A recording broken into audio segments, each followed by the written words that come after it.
Which leads me to the coveted title of Album of the Year. And for me, like I said, it was a real difficult one, but the winner has emerged as...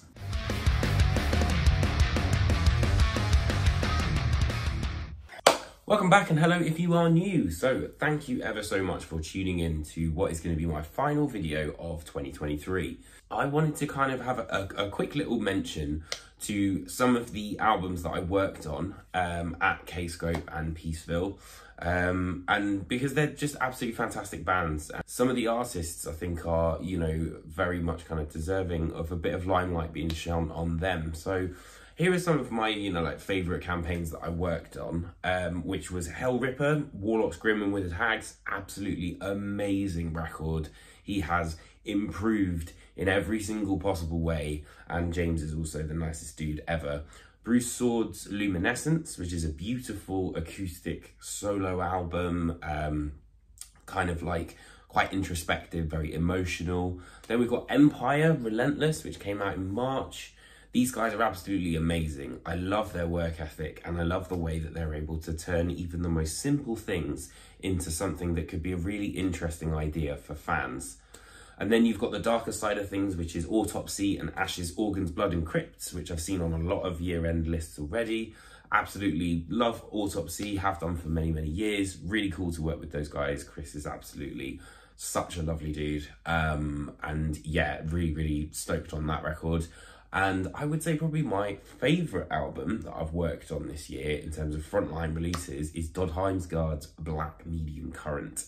It's an absolutely incredible record, you know, for fans of Imperial, Triumphant, that sort of avant-garde sort of sound. There's a lot going on, it's very progressive, and it's almost like the darker side of the moon, if you know what I mean. There's so many more. Osric Tentacles, you know, Lotus Unfolding, that was really, really great to work. Gong, Unending Ascending, really lovely album. And of course, Tesseract, you know, War of Being, the biggest album, you know, we released, I would say, this year.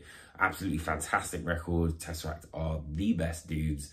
And yeah, it just kind of combines everything you could want from Tesseract into one of the biggest and boldest concept albums I think I've heard in a long time. But with that in mind as well, we listen to Six Music pretty much all the time in the office, and I've really kind of started broadening my horizons musically. And so I thought I would kind of like just mention a couple of these songs, you know, or like albums that I've been enjoying throughout the year. One of them is Boy Genius. I think the record is what it's called. It's a really interesting album. I didn't realise it was like basically a supergroup of indie proportions. Very kind of like laid back, sort of almost like someone's been tranquilized and then they have to try and write a song. But I really liked that. The Oppenheimer soundtrack, absolutely incredible. You can't see it, but it's part of my record collection up at the top, with that Mondo pressing. And then there's also The Last of Us by Gustavo Santaola. Absolutely amazing album. It kind of represents that fragility of, you know, being alive, but also what it means to be human, and how kind of in the world of The Last of Us, it's so easy to kind of move past that line, just with like really awesome guitar. Also another shout for soundtracks, Lorna Balfe, his soundtrack for Mission Impossible Dead Reckoning Part 1. Absolutely love that, really ominous, quite Hans Zimmer-y in places, and definitely is a great sort of addition to the Mission Impossible catalogue. Now this artist I'd never even heard of before, Naoko Sakata, is a pianist, and she released her album Infinity, which is all completely improvisational. It's very dark, it's very bleak, and it's been released on the same label that is owned by Anna von Hauswolf. So if you're kind of familiar with her sort of thing, it's very sort of, yeah, dark and introspective, very interesting record. And last but not least is Ashnikko with Weed Killer. I think it's really cool, very clever record, great songwriting. I love the way that there's so many, like, you know, double entendres. There's a lot of very clever imagery, you know, playing with like sexuality and things like that. I thought that was really, really interesting. And I also really liked Lana Del Rey's Did You Know There's a Tunnel Under Ocean Boulevard. That was a cool album, very relaxed. That seems to be kind of like the vibe I've been going for this year, is like either relaxed or sort of like really introspective with some of the music that isn't metal. But yeah, so that brings me to my albums of the year. And I actually have a physical copy of all of them. So first up for pick number 10 is Cattle Decapitation with Terrorsight.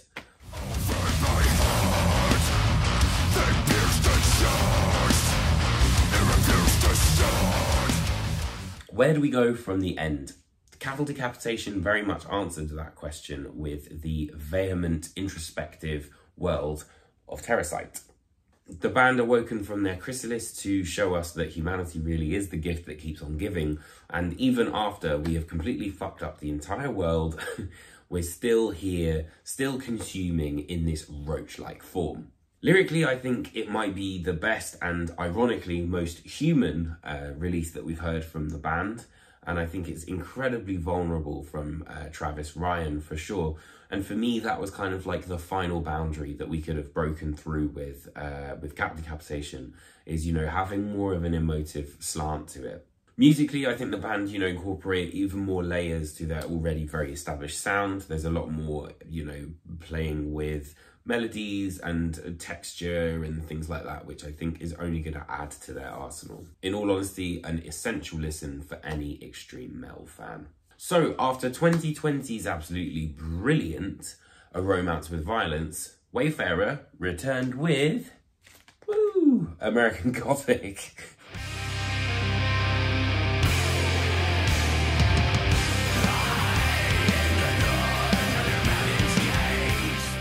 Using a canvas as great as the American West, it allows for the band to be pretty much completely open with how they might want to interpret the next album or whatever they want to kind of talk about within that sort of context. This time their gaze was fixed firmly on the death of the American dream and the industrialization that led to oil barons, civil wars, and all that sort of stuff. The songs, I feel, are a bit more aggressive, they're a bit more hard-hitting. Like The Cattle Thief is definitely one of my favourites for sure. It's one of my favourite songs actually of the year. It really nailed that atmosphere as well. It sometimes feels like, you know, you're in the drunk tank in the sheriff's office after, you know, sort of like a night on the moonshine. It's, yeah, really, really kind of like all-encompassing atmosphere, and a band that I don't really sort of see anyone doing anything really similar to.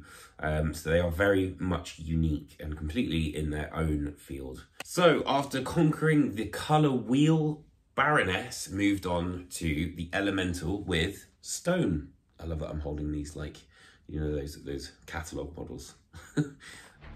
I know they're out to get me, but they haven't got me yet.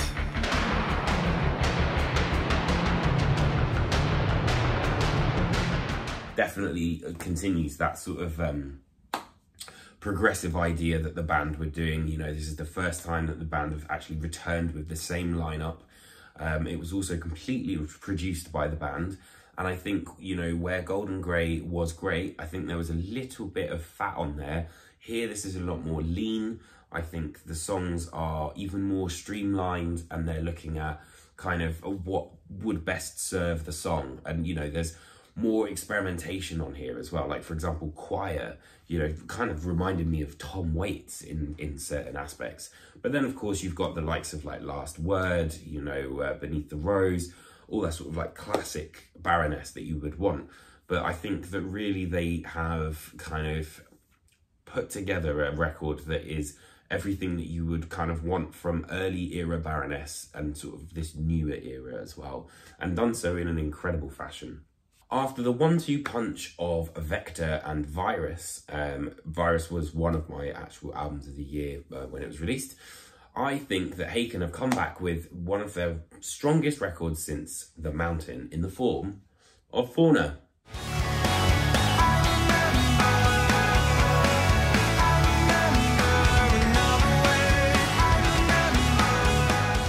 Using animals as the basis for the theme of the record, there was kind of a duality between elements that were in the songs that represent the animal kingdom, but also have human qualities as well. Musically, I think that Fauna is the best encapsulation of Haken's kind of really kind of wacky ideas, but also some of their most accessible material, like Love Bite, for example. And I think the fact that we had the animals allowed for lyrical and compositional freedom, because you can kind of represent these quite abstract ideas with, you know, almost like a totem, essentially.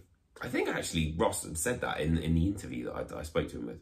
It also marked the return of Peter Jones, who is the band's longtime keyboardist and replaced Diego Tejeda.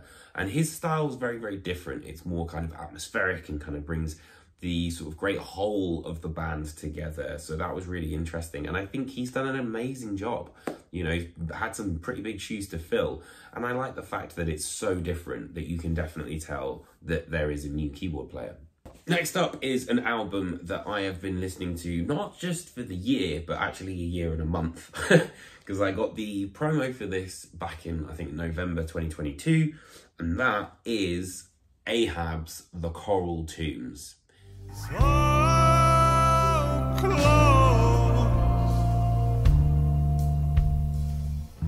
Describing the Jules Verne classic of 20,000 Leagues Under the Sea, I reckon this is probably the most immersive record I've heard this year by far. And considering I've been listening to it since November, it has consistently come out on top. From the moment I heard Professor Aronnax's descent into the vast oceans, I was just completely hooked, man. Like, there are moments of stasis where I feel like we are literally at the bottom of the ocean, but then they're kind of counterpointed by that really heavy pressure of, you know, the big riffs, and then also some of the more kind of hectic things that are going on, like on the Maelstrom, or the first track as well, actually. So as someone already obsessed with the sea, this is literally one of the perfect concept records for me. Beat me back, but I'll keep on climbing. Right, so for those of you who may not be familiar, this is horrendous, and that is my fifth pick for Ontological Mysterium.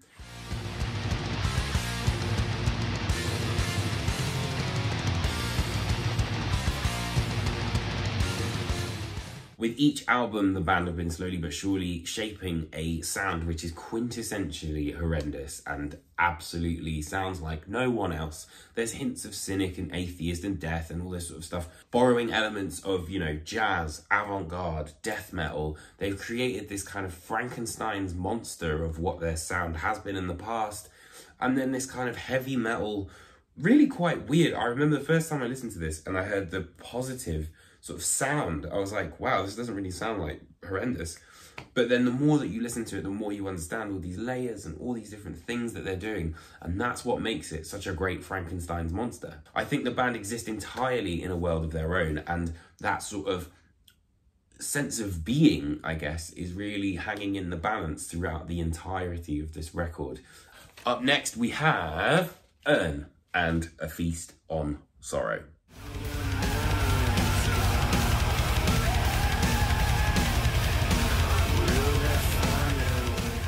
So when Urn arrived on the scene in 2021, I don't think anyone could have predicted the quantum leap that this band would take. So wanting to be a part of the new record, Joe Duplantier of the giants that are Gojira basically produced the album and reached out to the band. You know, it's a very organic sort of thing.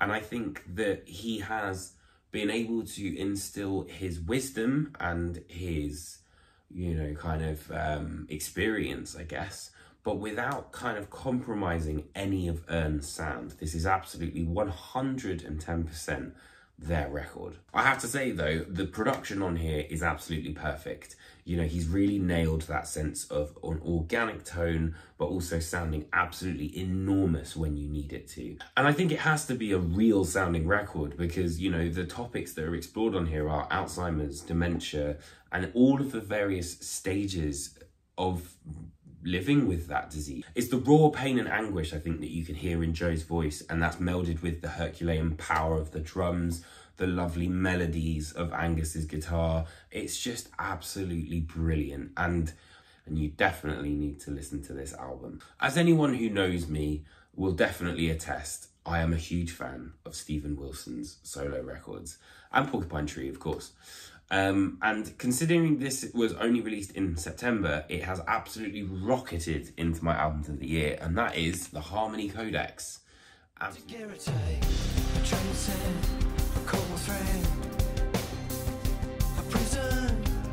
This is a record which is sophisticated, interesting, unique, and honestly, I think Wilson's best work since probably Hand Cannot Erase. And if you've been a fan of his solo work for quite a long time, then you'll be able to hear different elements, you know, from his career. Like Impossible Tightrope sounds, for me, a bit raveny. And then you've got Rock Bottom, which reminded me of a little bit more of To The Bone. But then there's the minimalist electronica of Economies of Scale, you know, Beautiful Scarecrow as well. They're really, really interesting tracks. But I think for me, my favourite is the Harmony Codex, which is this kind of cascading Vangelis sort of thing, which just kind of slowly but surely arpeggiates for about 9 minutes and just gets you completely lost.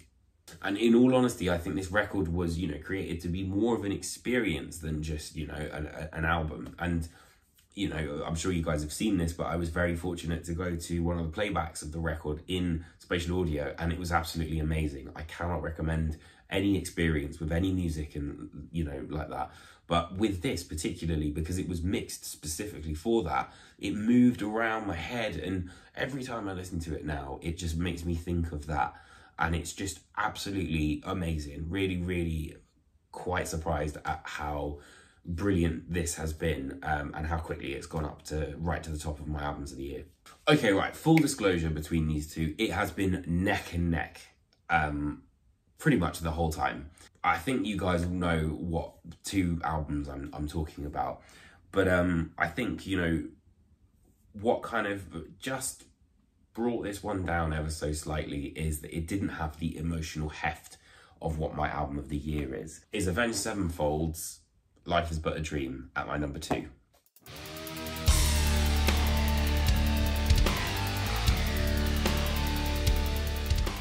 In all honesty, I think this is one of the most bold moves a band which is, you know, like the festival headliner kind of level could have ever done. It's getting people talking, it's starting that conversation, which I think is really interesting, and it sounds completely crazy. There's nothing else out there that sounds like this. And I literally remember the first time listening to this, just almost like laughing to myself at how crazy some of this stuff was. And I think also the idea of existentialism and understanding one's own self and how that sort of fits in is a beautiful kind of backdrop for all of this music. And it has some of the best playing and most inspired playing, I think, from the band that we've had for years. And honestly, I just think, you know, it took a lot of balls to come out with something like this. And it is an absolutely resounding triumph. And I really cannot wait to see how these songs go down live. Which leads me to the coveted title of Album of the Year. So it was really, really tight. And it wasn't actually until literally last weekend that I saw this band live at Wembley Arena. And it was like a religious experience that I decided my album of the year is Sleep Token's Take Me Back to Eden. Just run it back, give me 5 whole minutes. I am thick tower on the inside burning. 2023 has without a doubt completely belonged to Sleep Token, and they released Chokehold and The Summoning on the 5th of January. This band were supporting Architects in May at their Ali Pali show.